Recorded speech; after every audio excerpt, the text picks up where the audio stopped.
My wife filed for divorce by email while I was at war. I calmly replied, understood. When she realized what she had done, it was already too late.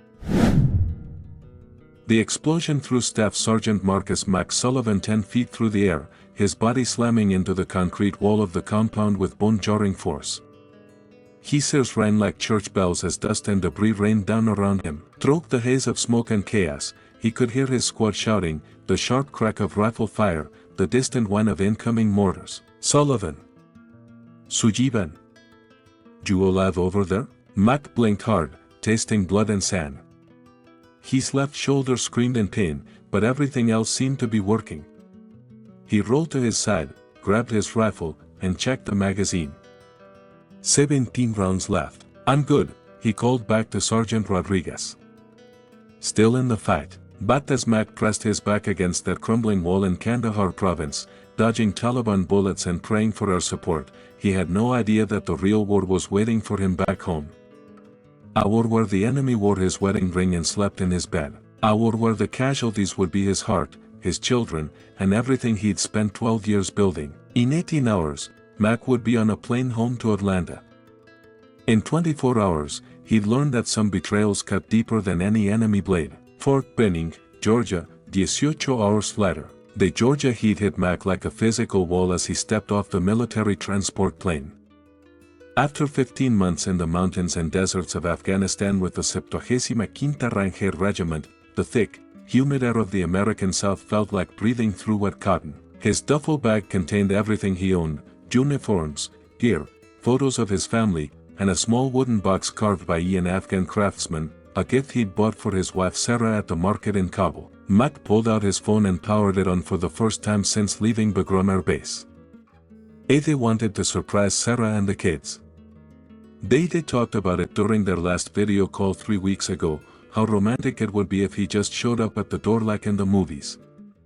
Sarah had laughed and said she'd probably faint from shock. The kids had made him promise to bring them something special from Afghanistan. The phone buzzed as it connected to the cell towers. Notification after notification flooded the screen. Missed calls. Text messages.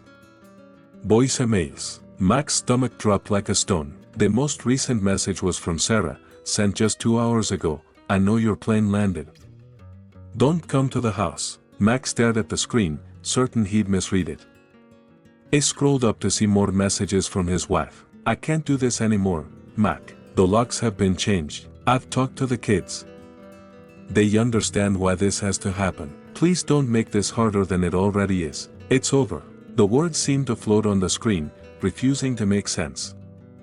Mac stood motionless in the middle of the busy tarmac as other soldiers streamed past him toward their waiting families. Everywhere around him, he could see joyful reunions, children running into their fathers' arms, wives collapsing into tearful embraces, grandparents holding grandchildren they hadn't seen in over a year.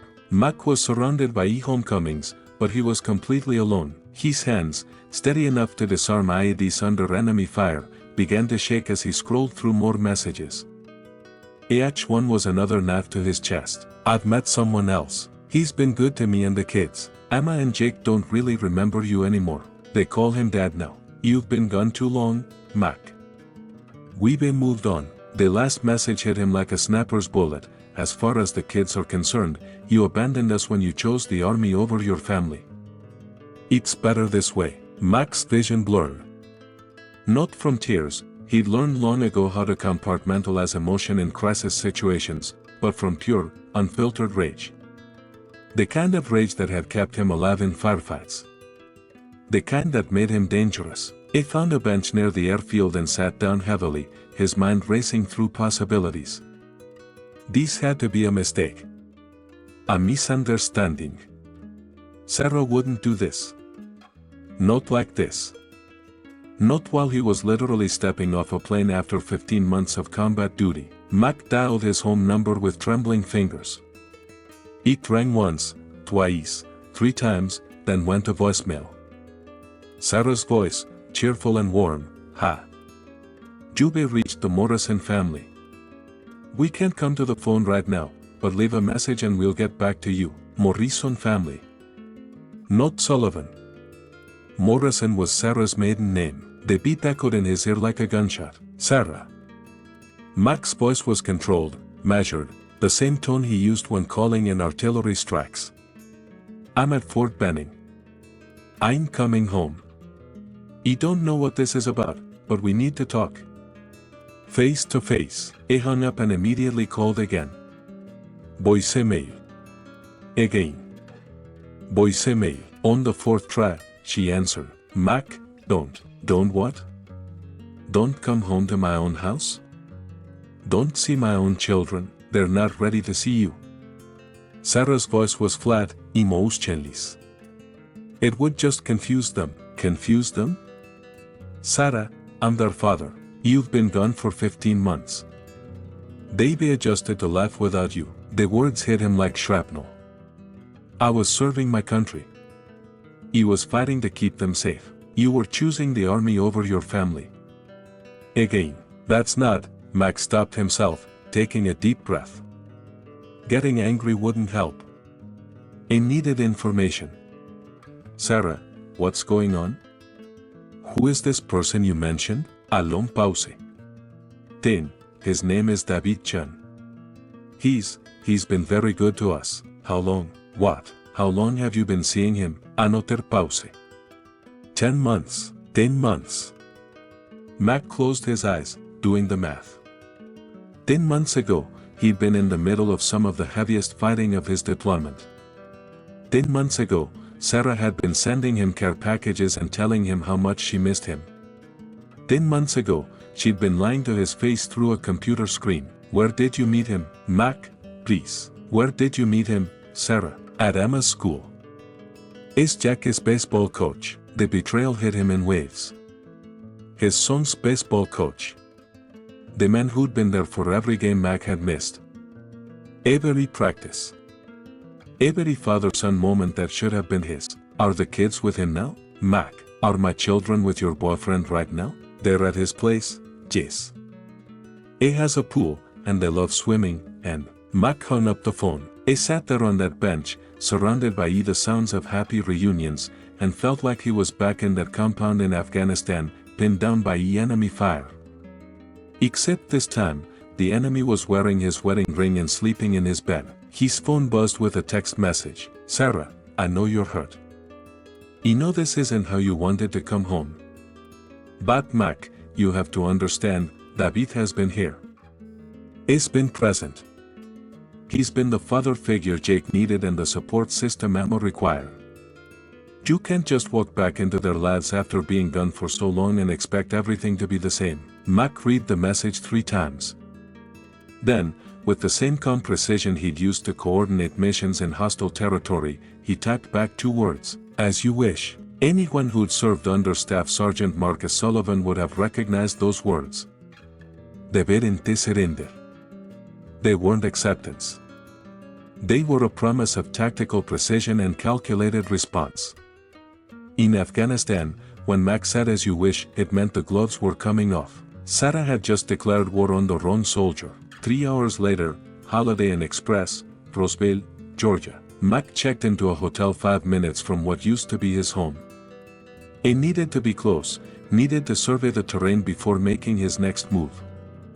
The room was generic and sterile, nothing like the home he'd dreamed about for 15 months. As he unpacked his duffel bag, Mac's training kicked in. This was a mission now, and every mission required intelligence gathering, strategic planning, and precise execution. He pulled out a notebook and began writing down everything he knew. Sarah's claims. Kids don't remember me. They call David dad. Relationship has been going on for 10 months. David Chin, baseball coach at Emma's school. Suspicious elements. Timing of the revelation, immediately upon my return. Changing house locks before I arrive. Using children as emotional weapons. Quick transition to live-in relationship. Mac had learned in the Rangers that emotions could get you killed. The key to survival was compartmentalizing feelings and focusing on objective analysis. Right now, his objective was clear: reunite with his children and determine the truth about this situation. His phone rang. Unknown local number. Hello, Daddy. The voice was small, nervous, but unmistakably his 12-year-old daughter. Emma? Mac's heart nearly exploded. Emma, sweetheart, is that you? I took Mom's phone when she wasn't looking. He had to call you. Where are you, baby? At David's house. Is making dinner. Emma's voice dropped to a whisper. Daddy, I never forgot you. You don't know why Mom said that. Mac gripped the phone so tightly his knuckles went white. What exactly did Mom tell you about me? She said you didn't want to come home. She said the army was more important to you than us. She said you told her you wanted a clean break so you could focus on being a soldier. Each laugh felt like a bullet to Mac's chest. Emma, honey, that's not true. None of that is true. I've thought about you and Jake every single day for the past 15 months. eBay called every week, but Mom said you stopped calling months ago. I never stopped calling. She stopped answering. Emma was quiet for a moment. Daddy, are you coming to see us? Yes, sweetheart. Very soon. Mom says you might not want to see us anymore because we've been living with David. Another manipulation. Another lie designed to poison his children against him. Emma, listen to me very carefully. There is nothing in this world that would make me not want to see you and Jake. Nothing. Do you understand me? Yes, Daddy. Is Jake there? Can I talk to him? He's swimming with David. They're having a contest to see who can hold their breath longer. Mac closed his eyes. While he'd been dodging bullets in Afghanistan, another man had been playing father to his son. Teaching him to swim. Being there for all the moments Mac had missed. Emma, I need you to tell me something, and I need you to be honest, okay? Okay. How long has David been staying at his house with you and Mom? Emma, since right after Christmas, I think. He moved some of his stuff into Mom's room. Christmas. 8 months ago. That meant Sarah's relationship had been going on even longer than she'd admitted. And they'd been living together as a family unit for most of Mac's deployment. Does he treat you and Jake well? Yeah, he's nice. He helps with homework and takes us to movies and stuff. But Daddy. Emma's voice got even smaller. I don't like it when Mom calls him honey and stuff. It makes me feel sick. Mac's heart broke for his daughter. She was old enough to understand that her family was being torn apart, but too young to process the complexity of adult relationships. Emma, baby, I have to go, but I need you to remember something, okay? No matter what happens, no matter what anyone tells you, I am your father and I love you more than anything in the world. That will never change. I love you too, Daddy. Will you come to my soccer game this Saturday? I'll be there. Front row. Promise? I promise. I have to go. David's calling us for dinner. The line went dead. Mac sat in that anonymous hotel room, staring at his phone. His daughter had just confirmed his worst fears. Sarah hadn't just had an affair, she'd replaced him entirely. Another man was living in his house, sleeping in his bed, eating dinner with his children, and being called dad by his son. But Emma's call had also given him hope. His children hadn't forgotten him. They'd been lied to, manipulated, but they still loved him. They still wanted to see him. That was all the ammunition Mac needed. He opened his laptop and began researching divorce attorneys in Atlanta. If Sarah wanted to play hardball, he'd show her what a real tactical response looked like. But first, he needed intelligence on David Chun. Mac pulled up Facebook and searched for David Chun, Atlanta baseball coach. Several profiles appeared, but one immediately caught his attention. David Chun, 38, listed as in a relationship with a profile picture showing him with Sarah and the kids at what looked like a Braves game. Mac scrolled through the photos, each one a knife to his heart. David teaching Jake to bat. David and Emma at a father-daughter dance at school. David and Sarah at what appeared to be a romantic dinner. The photos were time-stamped, showing a progression of their relationship over the past 10 months. But the worst photo was from just 2 weeks ago. David, Sarah, Emma, and Jake at Stone Mountain, all wearing matching t-shirts that said Chun Family Adventure. Jake was sitting on David's shoulders, grinning widely. Emma was holding Sarah's hand. They looked like a perfect, happy family. A family that didn't include Mac. Mac studied the photos with a soldier's attention to detail. David-chan was tall, athletically built, with an easy smile and expensive clothes. It looked like the kind of man who'd never missed a meal or dodged a bullet. The kind of man who could be home every night for dinner, who could coach Little League and attend school events. The kind of man Mac had never been able to be while serving his country. But there was something else in the photos that caught Mac's trained eye. In several pictures, David's hand was possessively placed on either Sarah's waist or the children's shoulders. His body language was territorial, claiming, this wasn't a man who'd stumbled into a relationship with a lonely military wife, this was a man who'd deliberately targeted and conquered Mac's family. Mac's phone rang again. This time it was Jake, Dad. His 9-year-old son's voice was uncertain, scared. Hey, Buddy. How are you? I'm okay. Emma said she called you. She did. I'm so glad to hear your voice, Jake. Eve missed you so much. I missed you too. Jack's voice was barely a whisper. Dad, Mom said you didn't want to be our dad anymore. She said soldiers don't like family stuff. Mac closed his eyes, feeling the rage build again. Jake, that's not true. Being your dad is the most important job I've ever had. I think about you every single day, really, really. I carry pictures of you and Emma with me everywhere I go. Want to know a secret? Yeah. Every night before I went to sleep in Afghanistan, I looked at those pictures and imagined coming home to you guys. I imagined throwing a baseball with you in the backyard and helping Emma with her homework. Haki was quiet for a moment. David throws a baseball with me. The words were innocent, but they hit Mac like a mortar round. I know he does, Buddy. And I'm glad you had someone to play with while I was gone. But I'm home now. Are you really home? Like, for good? Yes. I'm not going anywhere. David says you might have to go back to the army. Another lie. Another manipulation. Mac had completed his service obligation. It was done with deployments, done with long absences. But David-chan was already working to undermine his relationship with his children. Jake, I'm done with the army. I'm home to stay. Can I see you? Mom says it might be too confusing. It won't be confusing, Buddy. I'm your dad. That's never going to change, no matter what anyone tells you, David says. Jake, Mac interrupted gently. What does your heart tell you? Do you want to see me? Yes. The word came out as barely a whisper. Then that's all that matters.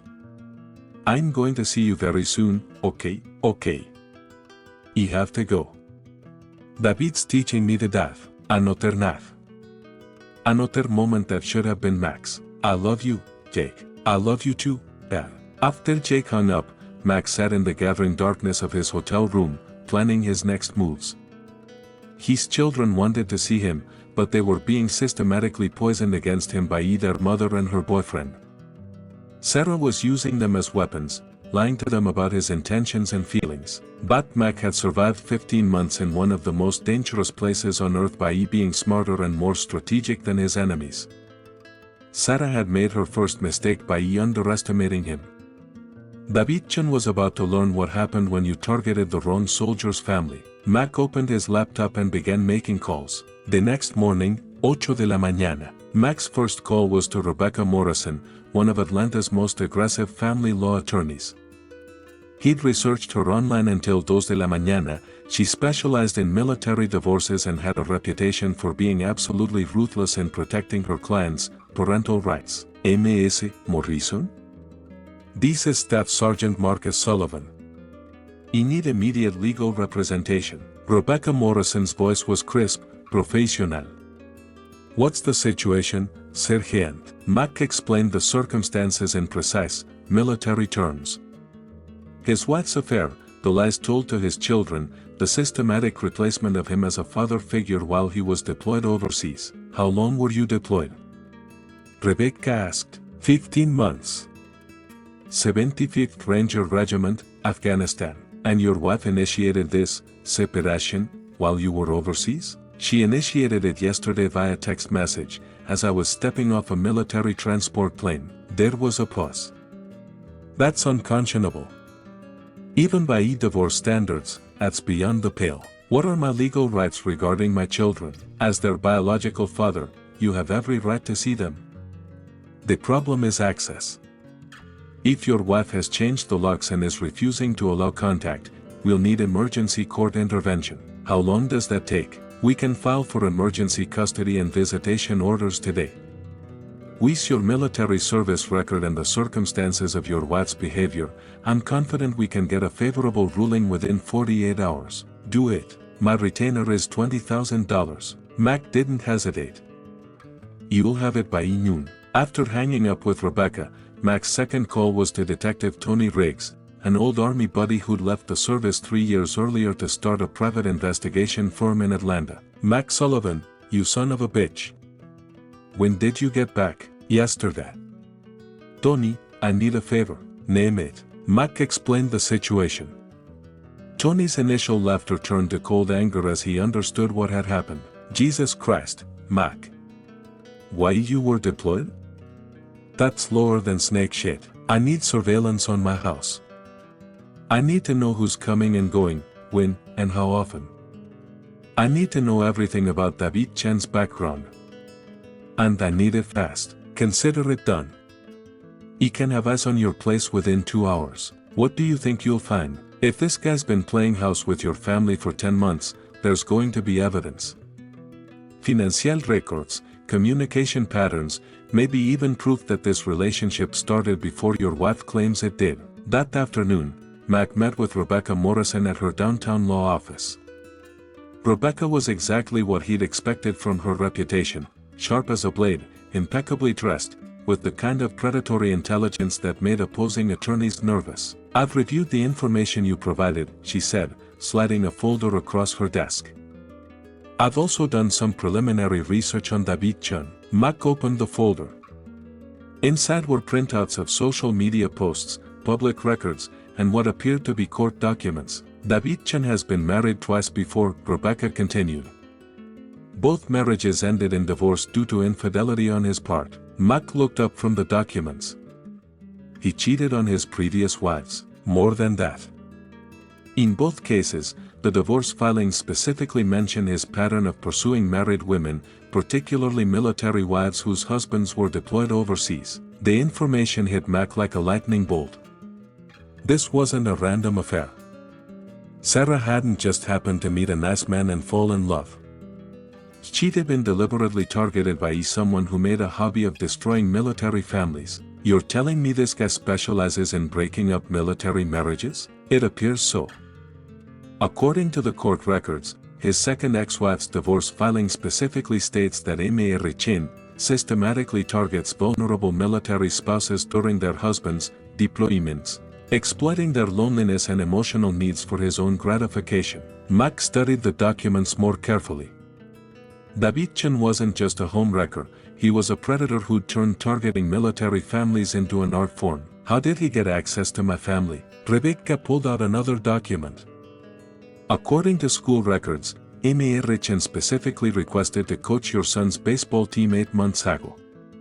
He asked for that team by name. The betrayal cut even deeper. David Chen had deliberately inserted himself into Mac's family's life, targeting his son specifically to gain access to Sarah.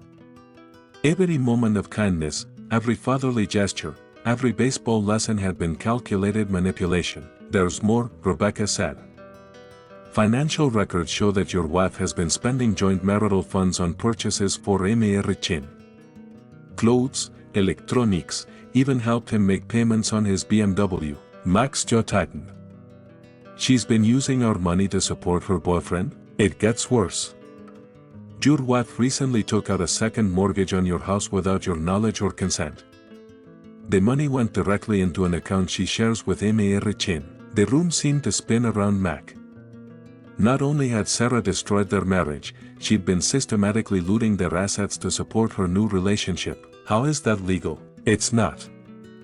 What your wife has done constitutes financial fraud.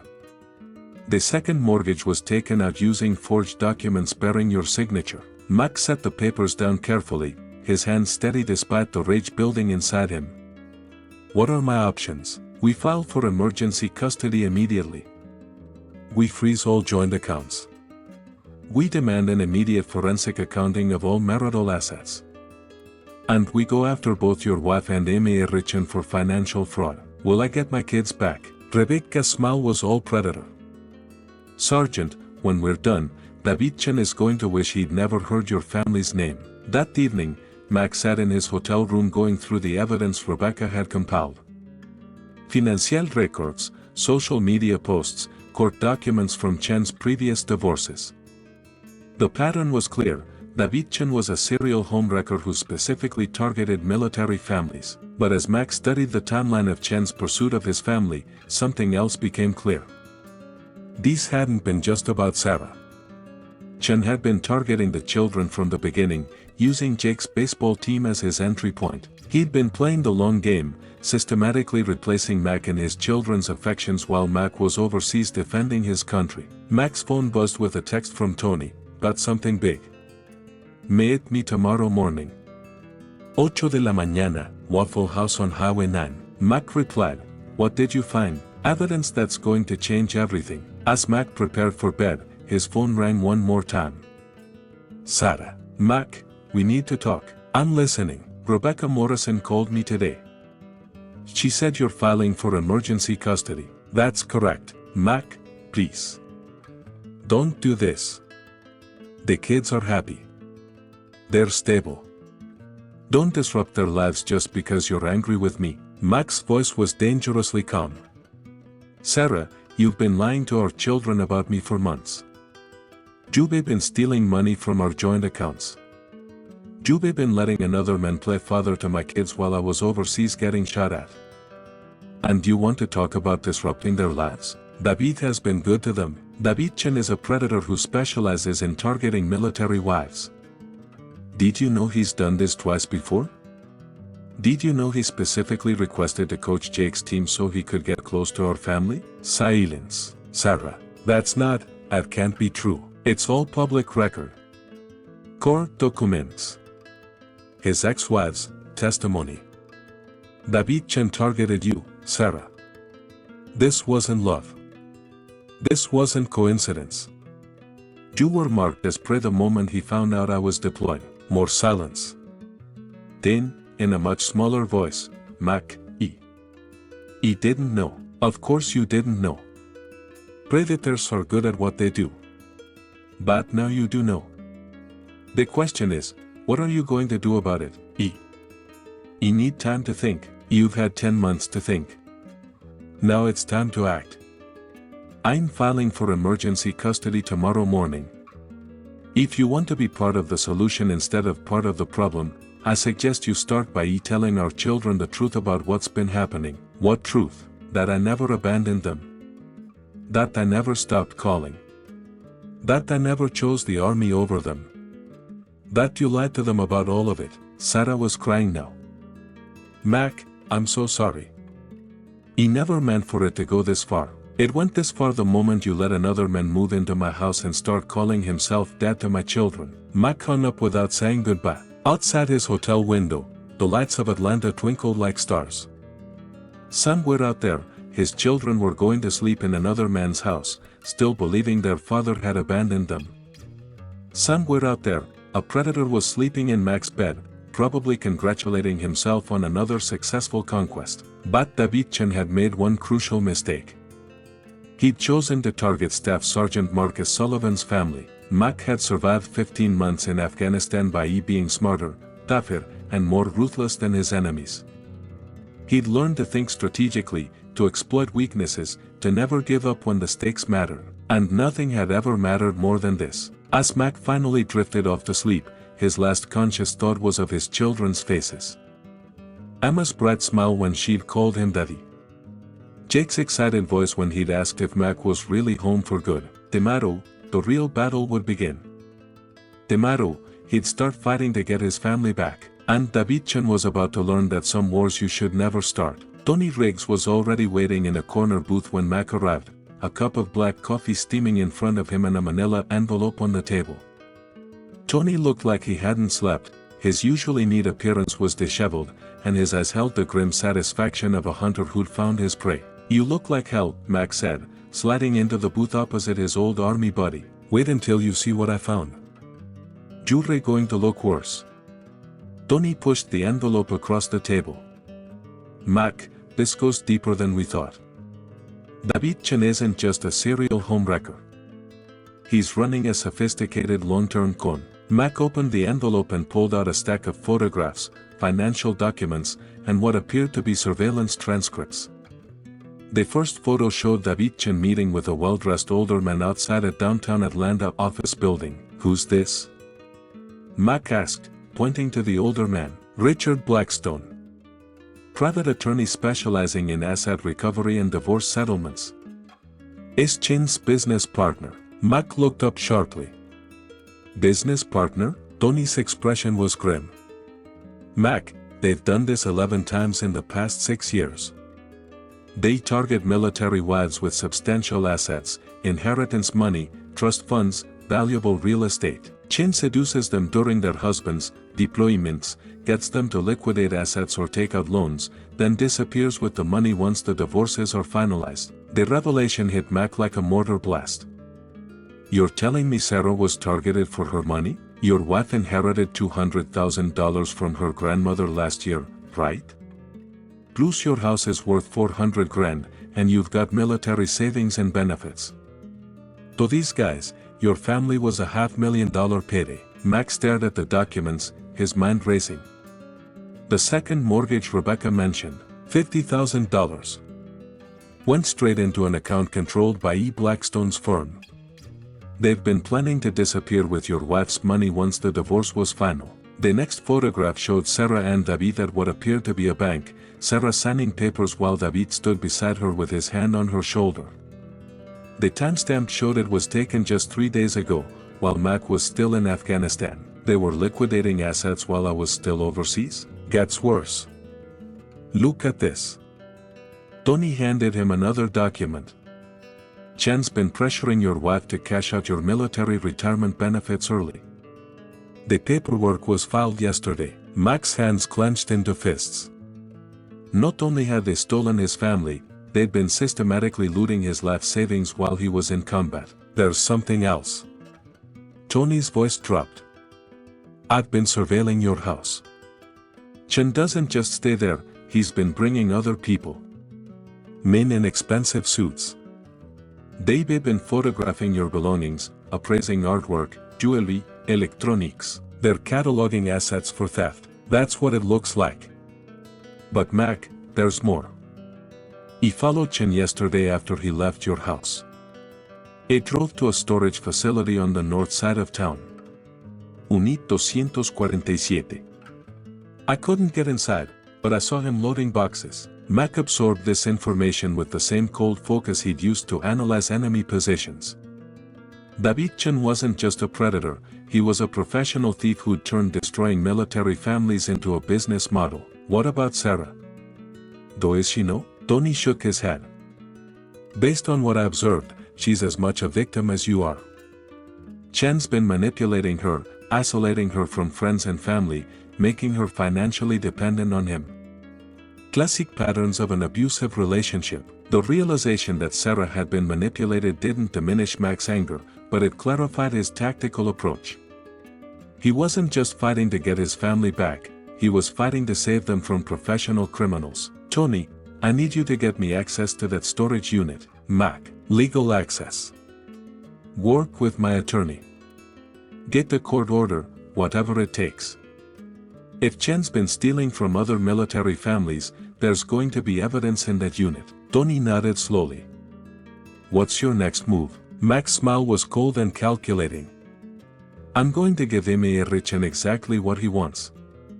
And then I'm going to destroy him. 10:30 de la mañana, Rebecca Morrison's law office. Rebecca Morrison reviewed Tony's evidence with the focused intensity of a prosecutor preparing for trial. When she finished reading, she looked up at Mac with something approaching awe. This is incredible. This isn't just adultery and financial fraud, this is organized crime. Conspiracy, money laundering, potentially federal charges. What's our move? We contact the FBI. This crosses state lines, involves multiple victims, and constitutes an ongoing criminal enterprise. But first, we need to secure your children. Rebecca pulled out a legal document. Emergency custody order, signed by Judge Harrison 30 minutes ago. You now have immediate legal right to see your children. Sheriff's deputies are standing by to escort you to your house if your wife refuses compliance. Max studied the document. After 2 days of feeling powerless, he finally had legal authority on his side. There's more, Rebecca continued. I contacted Chin's ex-wives. Both are willing to testify about his pattern of targeting military families. One of them, Patricia Williams, lost her entire inheritance, over $300,000, to Chen's schemes. Where is she now? Living with her parents in North Carolina. Her ex-husband was deployed to Iraq when Chen targeted her. Same pattern, baseball coach for her son, systematic isolation from family, asset liquidation, then abandonment once the money was gone. Mac's jaw tightened. How many families has this bastard destroyed? Based on what Patricia told me, at least a dozen over the past 6 years. Always military wives, always during deployments, always targeting families with substantial assets. Rebecca slid another document across the desk. Restraining order against David Chen. He's legally prohibited from coming within 500 feet of your children or entering your property. When does this take effect? It's effective immediately. Mr. Chen is being served as we speak. Mac's phone buzzed with a text message. Unknown number. You're making a big mistake, Sullivan. Your wife and kids are happy. Don't ruin their lives because you can't handle being replaced. Mac showed the message to Rebecca, who immediately began typing on her phone. That's harassment and intimidation, she said. I'm forwarding this to the DS office and adding it to our evidence file. Mac typed back, see you soon, Chin. Rebecca looked alarmed. Mac, what are you planning? I'm planning to be a father to my children. Today, 12:15 del mediodía, Mac's former home, Roseville, Georgia. Mac sat in his rental car across the street from what used to be his home, watching. The house looked exactly the same from the outside, the red brick colonial he'd bought when Jake was born, the oak tree he'd planted when Emma started kindergarten, the driveway where he'd taught both kids to ride bikes. But now a black BMW sat in that driveway. David Chen's car. Mac's phone rang. Rebecca Morrison. Mac, Chen's attorney just called. Chen is claiming harassment and wants to file counter charges. Let him try. There's something else. The FBI is interested. Agent Sarah Martinez from the Financial Crimes Division wants to meet with you this afternoon, Fine. But first, I'm seeing my children. Mac ended the call and walked across the street to his own front door. The irony wasn't lost on him. He needed a court order to enter the house he'd been paying for while fighting overseas. It rang the doorbell. Sarah answered, looking pale and exhausted. Behind her, Mac could see David Chen pacing angrily in the living room, talking loudly on his phone. Mac. Sarah's voice was small, defeated. I got the court papers. Where are Emma and Jake? They're at school. They don't know about any of this. Mac looked past her at Chen, who was now glaring at him with undisguised hostility. Mr. Chen. I believe you have something that belongs to me. David Chen ended his phone call and approached the door. It was taller than Mac had expected, with the kind of artificial confidence that came from years of manipulating people weaker than himself. Your wife doesn't want you here, Chen said. Your kids don't want you here. Mac's voice was deadly calm. Actually, I have a court order that says otherwise. Would you like to see it? This is harassment. You can't just. I can and I will. Mac stepped closer, using his military bearing to project controlled threat. Mr. Chen, you've made several mistakes. First, you targeted the wrong family. Second, you underestimated the wrong soldier. Third, you involved children in your criminal enterprise. Chen's confident facade cracked slightly. Criminal enterprise? Jure delusional. Mac pulled out his phone and showed Chen the photographs Tony had taken of him meeting with Richard Blackstone. Storage Unit 247. Patricia Williams. 11 other military families. Soldi continue. The color drained from Chan's face. I don't know what you're talking about. You will. Mac turned to Sarah. I'm picking up Emma and Jake from school in 2 hours. We're going to dinner, and I'm going to explain to them what's really been happening. You can join us and tell them the truth, or you can let me tell them my version of events. Sarah looked between Mac and Chan, confusion and fear warring in her expression. Mac, I don't understand what's happening. Sarah, this man isn't who you think he is. He's not in love with you. He's a professional con artist who targets military wives for their money. He's done this to at least 11 other families. That's a lie, Chan interjected, but his voice lacked conviction. Mac ignored him, focusing on Sarah. The second mortgage you took out? The $50,000? Where do you think that money went? Sarah's eyes widened. It went into our joint account for the house renovations. It went into an account controlled by Chan's business partner, Richard Blackstone. They've been stealing from you, Sarah. They've been stealing from our children, David. Sarah turned to Chan, searching his face for denial. Chan's mask was slipping. Sarah, don't listen to him. He's just angry because you chose me over him. Mac pulled out another document. Sarah, this is a list of Chan's previous victims. Military wives. All of them lost their life savings. All of them were told the same lies you were told. Sarah read the document, her face growing paler with each line. David, is this true? Chan's composure finally cracked completely. Sarah, I can explain. Explain what? Her voice was rising. Explain how you lied to me? How you used me? How you made me betray my husband while he was risking his life overseas? It wasn't supposed to go this far, Chan said desperately. It was just supposed to be business, but then I actually fell for you. The slap echoed through the entryway. Sarah's palm connected with Chan's face with the sound of a gunshot. Get out, she whispered. Get out of my house right now. Sarah, please, get out. She was screaming now, years of suppressed guilt and manipulation exploding to the surface. You destroyed my family. You made me lie to my children. You made me betray the man I married. Chan looked between Sarah and Mac, realizing his con had completely collapsed. Without another word, he pushed past them and walked to his BMW. As Chan drove away, Sarah collapsed against the doorframe, sobbing. Mac, I'm so sorry. I'm so sorry. You don't know how this happened. You don't know how I let him manipulate me like this. Mac looked at his wife, his ex-wife, and felt the anger that had sustained him for 2 days finally begin to ebb. She wasn't his enemy.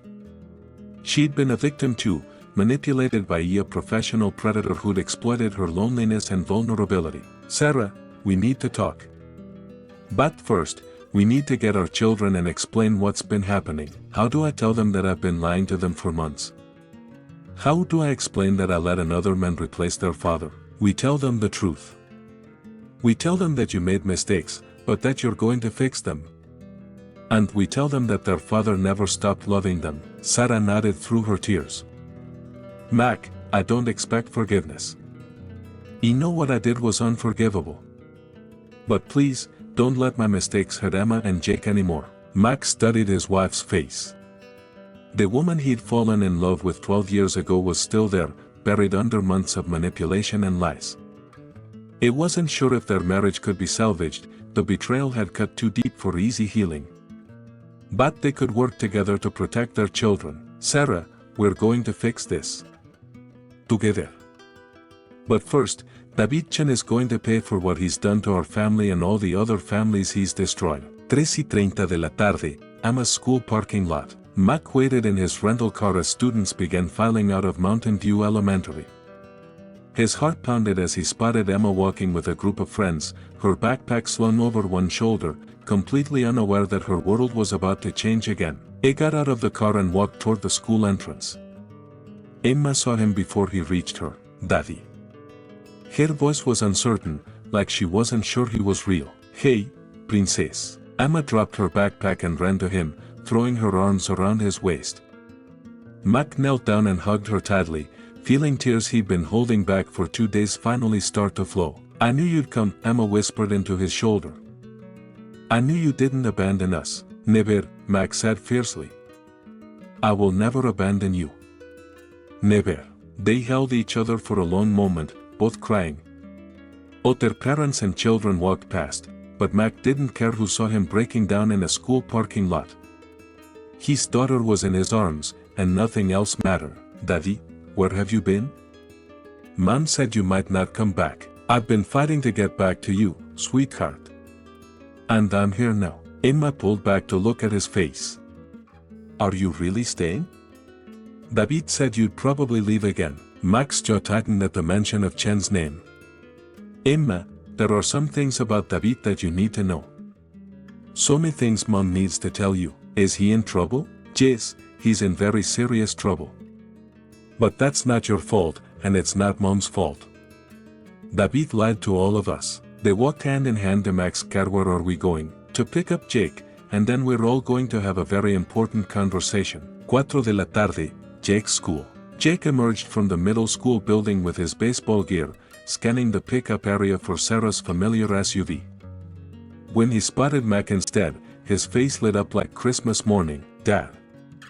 Jake dropped his equipment and sprinted across the parking lot, launching himself into Mac's arms. Mac caught his son and spun him around, both of them laughing and crying at the same time. Jake had grown during Mac's deployment. He was taller, his voice slightly deeper, but he was still Mac's little boy. I can't believe you're really here, Jake said, holding on tightly. I was afraid Mom was lying when she said you were coming home. I'm here, Buddy. I'm here, and I'm not going anywhere. Haki pulled back to look at him.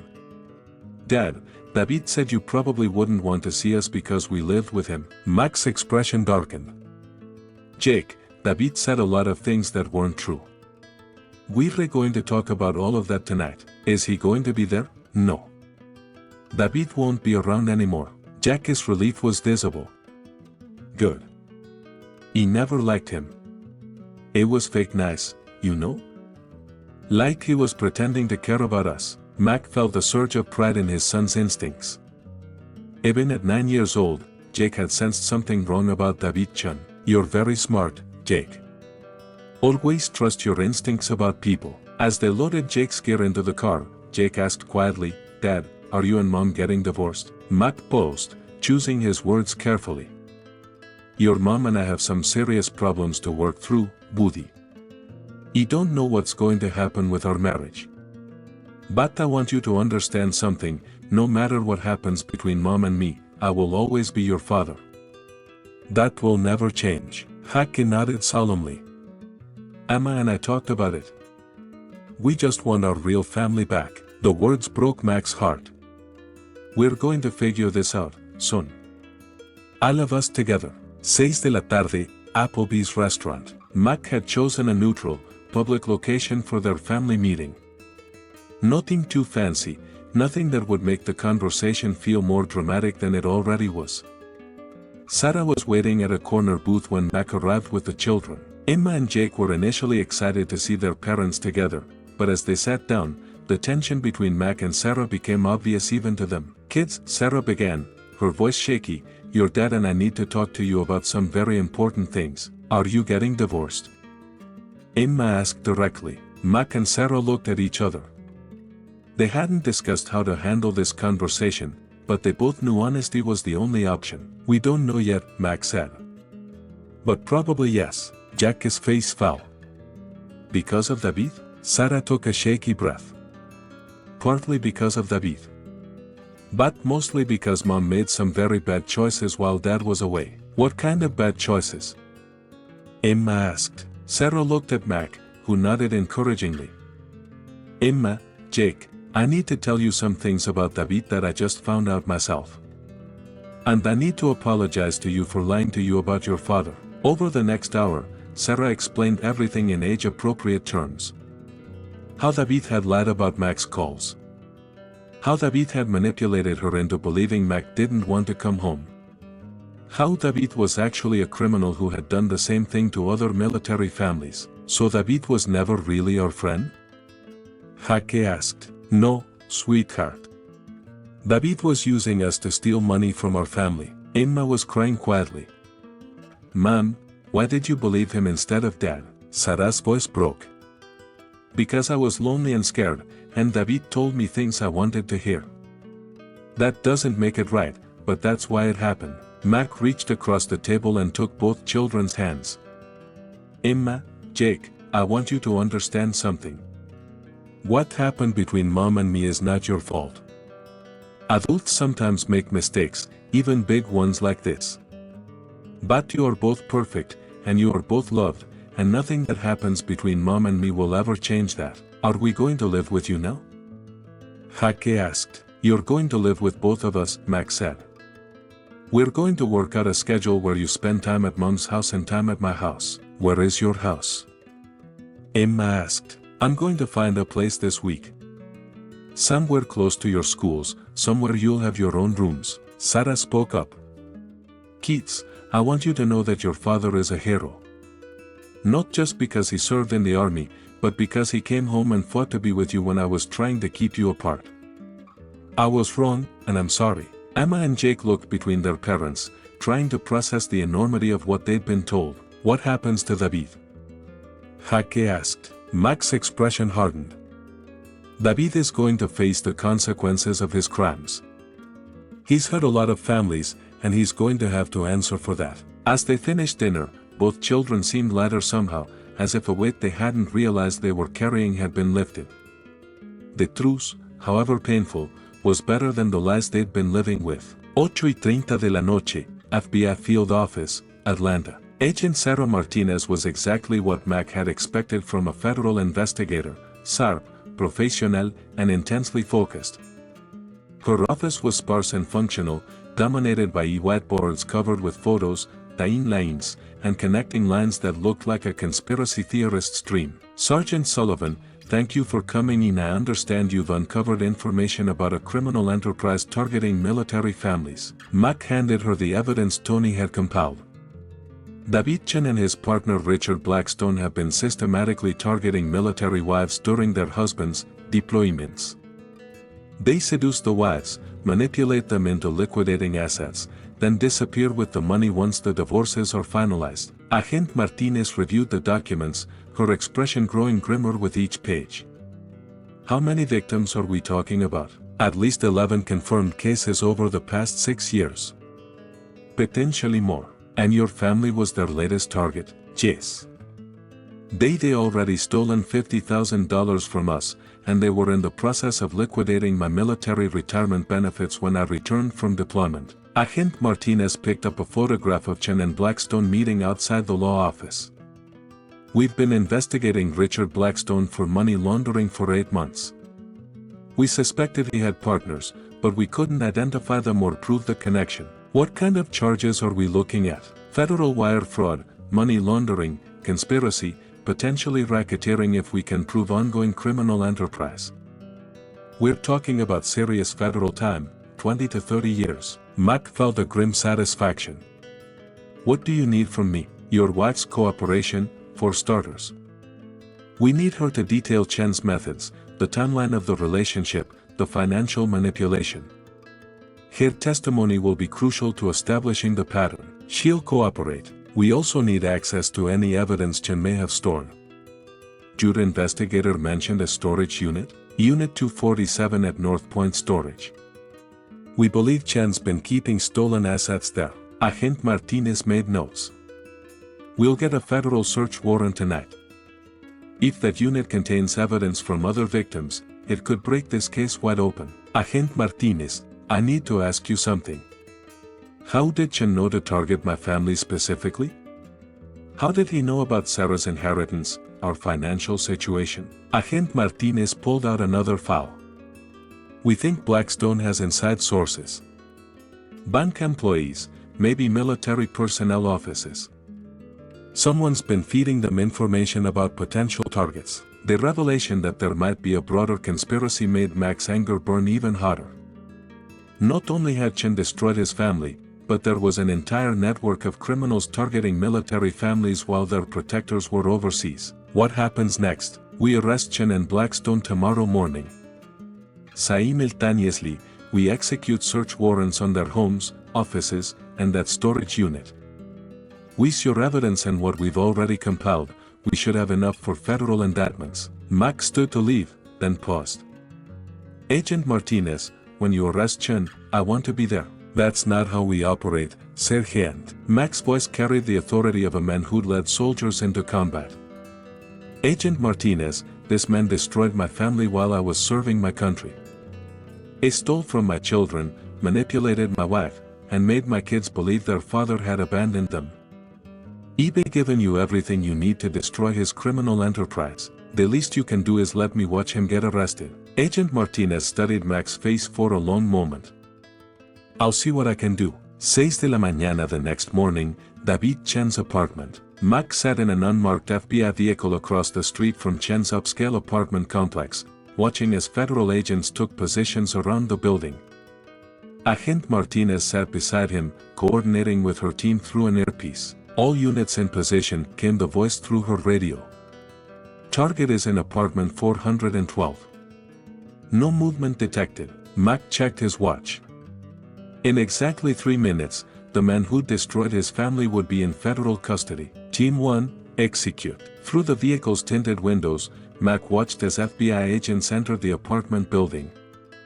3 minutes later, David Chen emerged in handcuffs, wearing a bathrobe and an expression of complete shock. As the agents loaded Chen into a federal transport vehicle, Chen's eyes swept the street and locked onto Mac's through the car window. Even from 50 yards away, Mac could see the recognition and fear in Chen's face. Mac rolled down his window and nodded once at Chen, a soldier's acknowledgement of mission accomplished. Chen's face went white as the transport pulled away. Feeling better? Agent Martinez asked. It's a start. Mac's phone buzzed with a text from Tony, Blackstone arrested at his office. Storage unit jackpot, evidence from at least 15 families. You did it, brother. 3 weeks later, Mac's new house. Mac stood in the backyard of his new home, watching Jake practice batting in the fading evening light. The house was smaller than the family home he'd lost, but it was theirs, a place where his children could feel safe and loved. Emma emerged from the house carrying 2 glasses of lemonade. Dad, Jake's been out here for 2 hours. Don't you think he should take a break? Let him work it out, Mac replied. He's been through a lot. Sometimes physical activity helps process emotions. Emma handed him a glass and sat beside him on the back porch steps. Dad, can I ask you something? Anything. Are you and Mom ever going to get back together? Mac had been dreading this question, but he'd promised his children honesty. I don't think so, sweetheart. What happened between Mom and me? Some things can't be fixed. Because she chose David over you? Because she lied to you kids about me? Because she let another man replace me in your lives? I can forgive a lot of things, Emma, but I can't forgive that. Emma nodded sadly. I understand. But you're not angry anymore, are you? You and Mom seem like friends now. Mac considered this. Over the past 3 weeks, he and Sarah had worked together to establish new routines for the children, to help them process what had happened, to create stability out of chaos. They weren't friends exactly, but they weren't enemies either. Your mom made mistakes, but she's working hard to fix them. We're both committed to being good parents to you and Jake. That's what matters now. What happened to David? David and his partner were charged with federal crimes. They're both in jail, and they're going to stay there for a very long time. Emma was quiet for a moment. Good. I heard our family. Haki jogged over, sweaty and tired. Dad, will you pitch to me? Mac stood up, grabbed his mitt from the porch. Always, Buddy. As Mac threw gentle fastballs to his son, his phone rang. Sarah. Mac, I just wanted to let you know, the FBI called. They recovered almost all of the money David stole from us. And there's going to be a civil settlement from his other assets. How much? Enough to pay for both kids, college educations and then some. Mac felt a grim satisfaction. Justice, it seemed, sometimes actually worked. Sarah, there's something I want you to know. I don't forgive what happened between us. I don't think I ever will. But I'm grateful that you had the courage to tell the kids the truth when it mattered. Sarah was quiet for a moment. Mac, I know I destroyed our marriage. I know I hurt you and the kids in ways that can't be undone. But I want you to know that I never stopped loving you.